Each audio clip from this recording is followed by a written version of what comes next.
Now, less than 2 days until the State of the Nation address, President Cyril Ramaphosa addressing the nation in Parliament. Is Parliament ready to host this year's SONA? The address was moved to the Cape Town City Hall after a fire gutted the National Assembly chamber. Here to talk to us about this and more, joined by the Deputy Speaker of the National Assembly, Lechesa Tsenoli. To be a part of this conversation tonight, you can, of course, send your comments and questions to 072-110-5584. Tweet us tonight at Newzroom 405. And the question simply is, if indeed Parliament is the bedrock of representational democracy, how do you think they've done in terms of performing that duty in the past 18 to 24 months of this pandemic? What are your thoughts on that? Do send us your thoughts on Twitter at Newzroom405 on 072-110-5584. Deputy Speaker, good evening and thank you very much for your time and joining us tonight here on In Focus.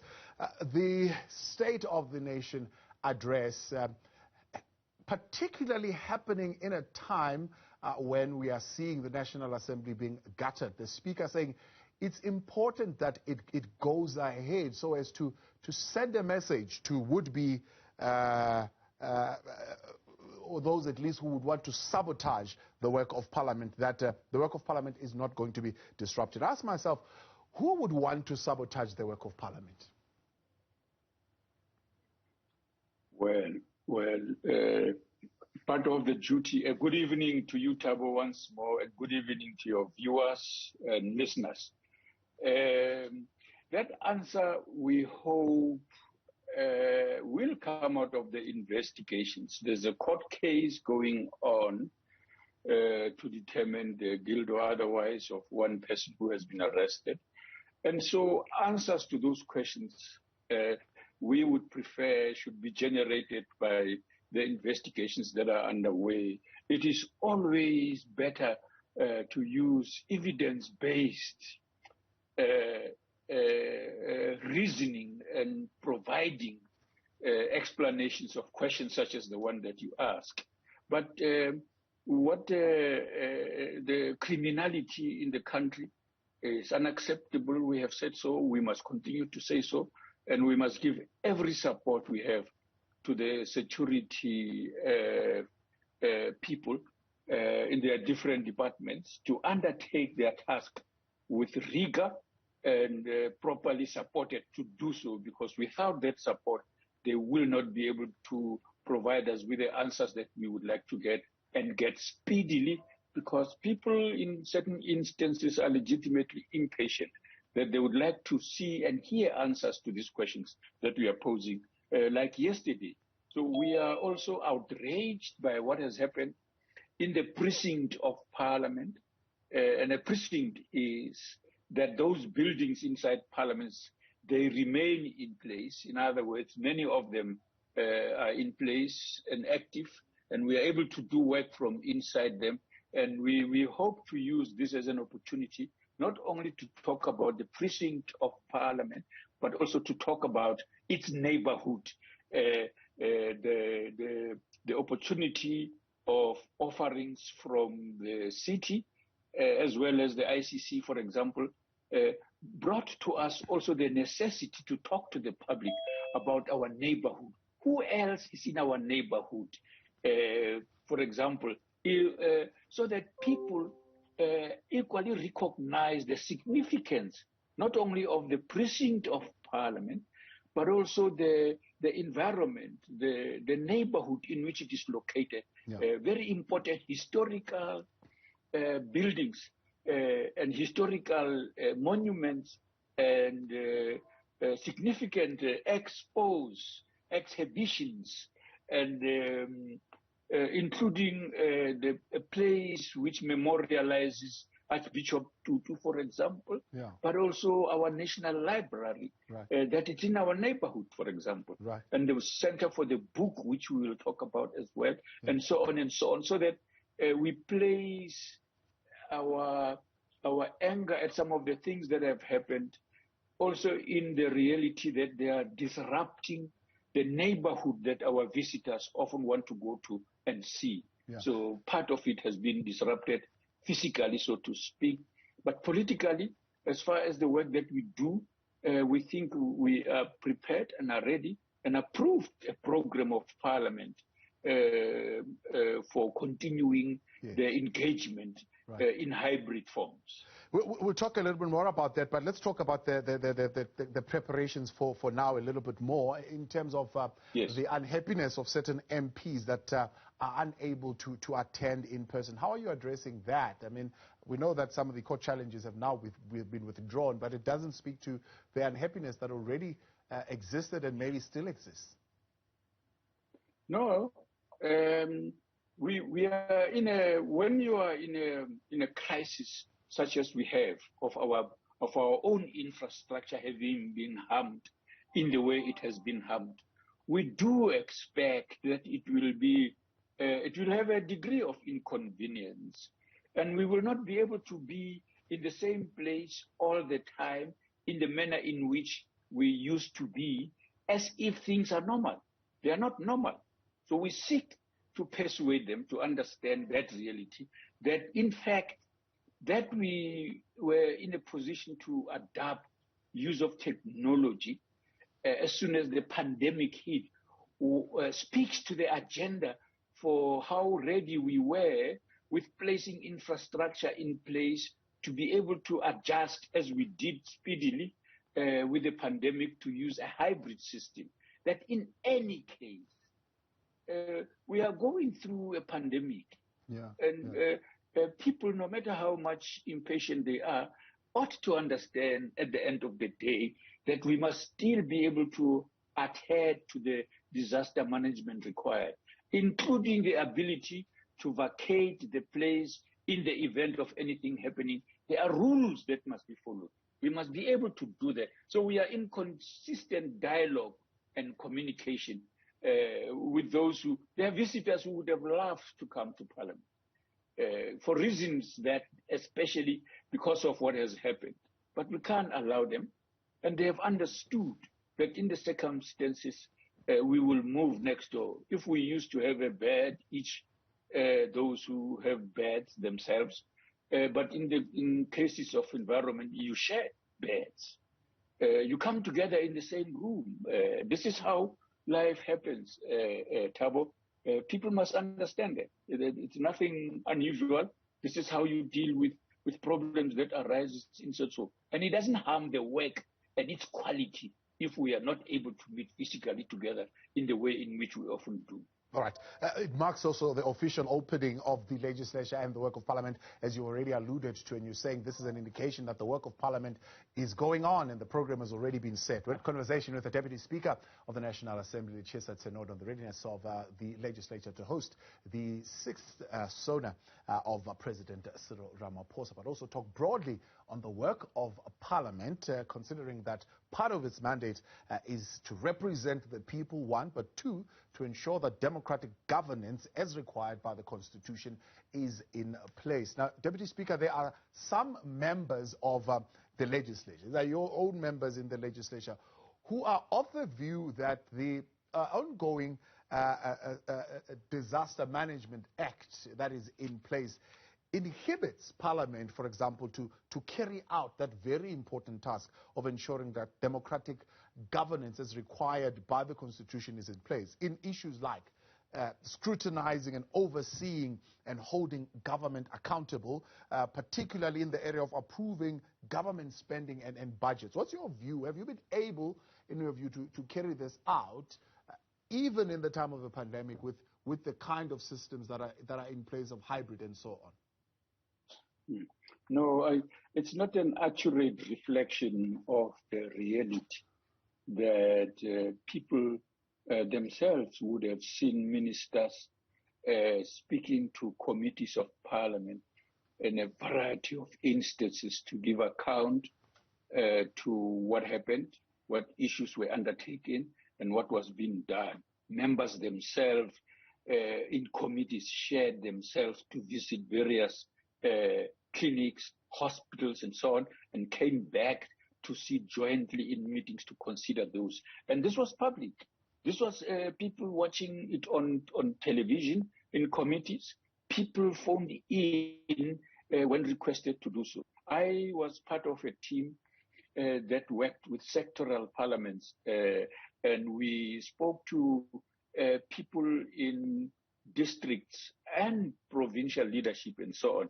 And we were able to interact with people on critical issues of the Women's Charter as an example of that participation. Of course, ideally, even if we were able to do so, there's 490 of us.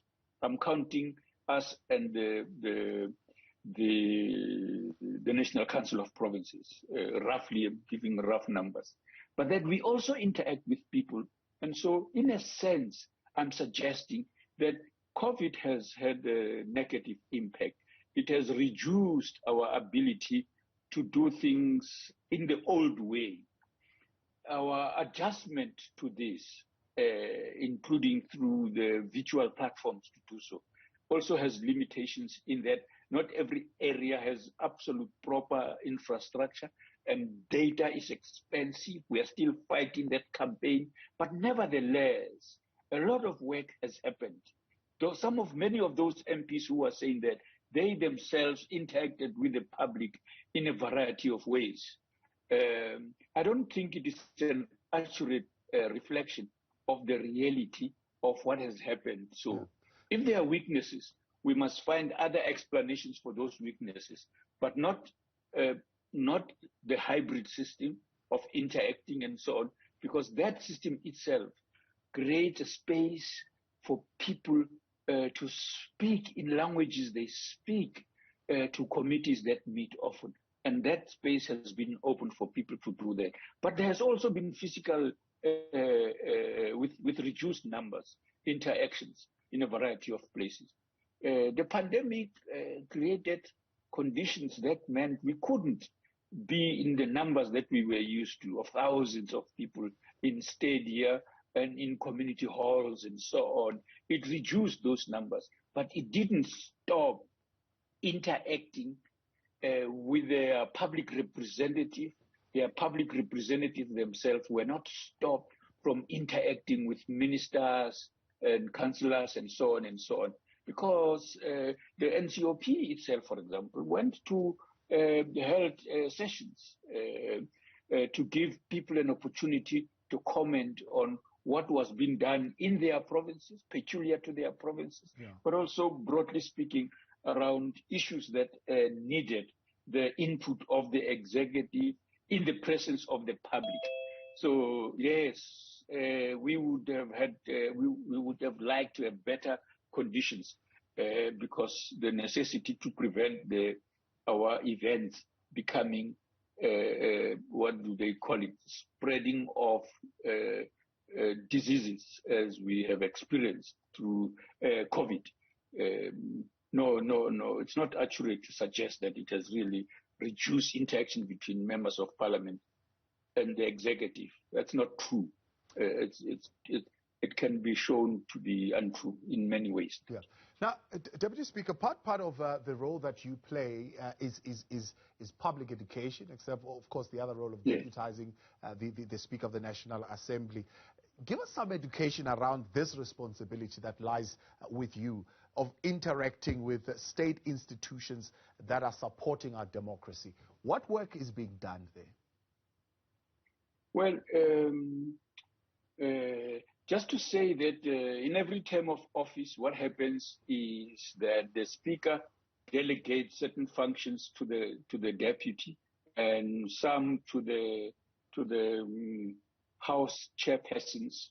There are three of them. One is responsible for committees and the Fourth Industrial Revolution related project, ICTs, information communication technologies, for example. The other is responsible for internal arrangements, members' interests, where they stay, and issues that affect their work generally.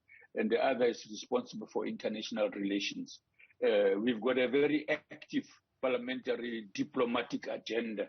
And so we interact to further the interests of the country in the Commonwealth Parliamentary Association, in the Commonwealth Women's Parliament, and so on, so that we take there debates and discussions that are taking place in our own parliament, but also those that we share with others, such as the question of the achievement of the Africa 2063 agenda, the SADC master plan, which is jointly put together by Parliament and the executive in SADC, so that we can deal with those things. The other relates to communicating those interactions with other parliaments to the public in a variety of forums and so on. We have to improve that.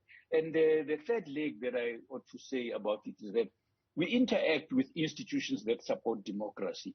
The IEC, as an example, the Gender Commission, the Commission on Gender Equality, for example, we interact with them in a variety of ways to advance the common objectives we have.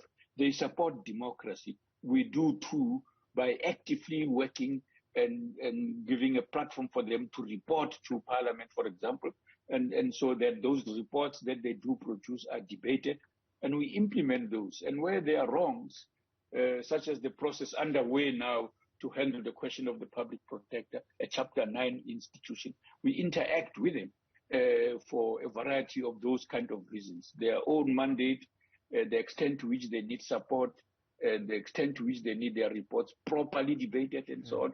So public education about those things is what we produce those reports, and members are able to take them and use them in their reporting bags during interaction in their constituencies. The Parliamentary Constituency Office are a platform for MPs to interact with stakeholders in their constituencies to communicate that information. I run a newsletter in my constituency that I produce every month to communicate, obviously, issues that come from Parliament, but also from our political environment, so that the public that we serve in those areas where I operate, they are able to receive this information, not only through the meetings I have held during the past 18 months at schools, talking to pupils and to teachers, and interacting with others who need our attention on a variety of issues, and supporting the developments that are taking place and the conflicts that take place in those communities. So our job it has that breadth of not only issues that we do on our international agenda, but also internally in our constituencies and our parliamentary program in broad terms. Because what we do now, recently we introduced the production of some report on a quarterly basis that highlight issues that are emerging from various committees of Parliament, so that we give that to MPs in their report back sessions. They are able to communicate some of those things. So to what extent do you engage with reports, for example, that come from other established instruments, for example, like the State Capture Commission report? Does it get to Parliament? How do you engage with it and the outcomes of that? Sorry. Deputy Speaker, did you get that? No, I didn't hear what you said. All right, I'm saying to what extent does Parliament engage with reports, as you're talking about reports, that come from other instruments that have been created, for example, like commissions? State Capture Commission of Inquiry is one that comes to mind. How do you engage with that particular instrument, especially that some of the names that come out of there are actually members of the National Assembly? Yeah, let me talk about reports generally. We do, the Speaker receives those reports and then refers them to committees to engage with and report to the House. That's how we engage with reports generally that come to our attention. So it is looked at, and the table recommends to the Speaker that this report belongs to this area and this area. The State Capture report, right from its onset, right at the beginning, we were one of the key institutions that supported them, not only through providing them with the inquiries that we had held, such as the ESCOM one, for example. We provided them with active support about those reports, the hearings that we had already undertaken, and we provided them to the Commission of Inquiry. But also our leadership went there to make presentations as they were required to do so by the chair of the commission. So in that way, we provided support. And publicly, we were quite clear that as an institution, we appreciate and recognize the value of the necessity first of its being set up, but subsequently also dealing with its findings and recommendations. They will be, we've got two now. When we have the third, our part in the commission will emerge from there, and this will be also appropriately engaged with in a manner that Parliament will decide when it comes after we've looked at it. It will be referred appropriately for dealing with, and then its findings, the findings of the committees to which those reports will be referred to, will then come back to the House for debate and what's the word? And taking on actions. Though what needs the to be followed through thereof. Yeah. Let's talk then about the other issue. By ourselves, as well as by, let me give an example also of an area you haven't touched, but it's relevant to what you're saying. In the programming committee, we often receive reports about the Constitutional Court having given us 24 months to do an amendment. And so one of the things that has happened is that we've received many such judgments. So some law, for some reason, has been struck down for being unconstitutional. And the Constitutional Court, because it recognizes this is the job of Parliament for making laws, it must gesture to Parliament and say, we give you this amount of time to do this piece of work so that this thing can be legal. And so in looking at those issues, we've also been looking at how we can prevent, in the first place, making that the mistakes that end up in the Constitutional Court in the first place, by building our own legal capacity as Parliament, the appropriate legal skills in our support systems, so that we avoid those kind of mistakes. And secondly, to identify who and where was the delay caused, so that we can intervene there too, to improve things, that we don't delay. Right in time, we are able to produce what was required of us for legislative purposes, so that we maintain good relationship with the Constitutional Court and its decisions. We run out of time. A question from Tawi Natridgeville. Part of what needs to be happening, I suppose, is to restore the image of the country. The speaker saying a very bad message was sent with the burning of Parliament. Tawi is asking in Natridgeville, does the leadership consider relocating, or is it considering relocating Parliament to Pretoria, or are you going to be using the same municipal premises to hold Parliament's events until the building is revived, particularly at this time, because there's no clear indication as to what the repairs are going to be, how much they will cost, how long they will take? The priority in the next period is going to be to rebuild that infrastructure. It's a critical heritage site. It must be rebuilt. And this is my personal opinion. But politically, parliamentary-wise, part of the work we must do is to do that, firstly. Some work was done for considering the possibility of relocation. That decision has not been made, and until it is made, people must understand that we are going to be working on that precinct as it stands now, because in any case, there is responsibility for the state and its infrastructure to be developmental. It must not all be concentrated in a single geographic area. And for that reason, there is need to retain the jobs where they are right now, and that we must, as fast as possible, mobilize resources as soon as we are able to do so, to be able to rebuild that infrastructure. It's critical. It's part of a historical place with absolutely valuable art collections that we hope not many, if any, has been damaged, will have been damaged. We are hoping that they can remain for appreciation by the public. who appreciate such places, such art collections. Very interesting conversation indeed. Deputy Speaker, I hope to have you more often so that we can come and talk and educate us a little bit more. I'm very interested in hearing about the legal capacity that you are building now within Parliament as well, but also some of these artifacts. Many people don't know the archives and the history that is contained there. And these are some of the conversations that we certainly need to be having. I appreciate your time and thank you very much for joining us tonight here on Info. Thank you, Thabo.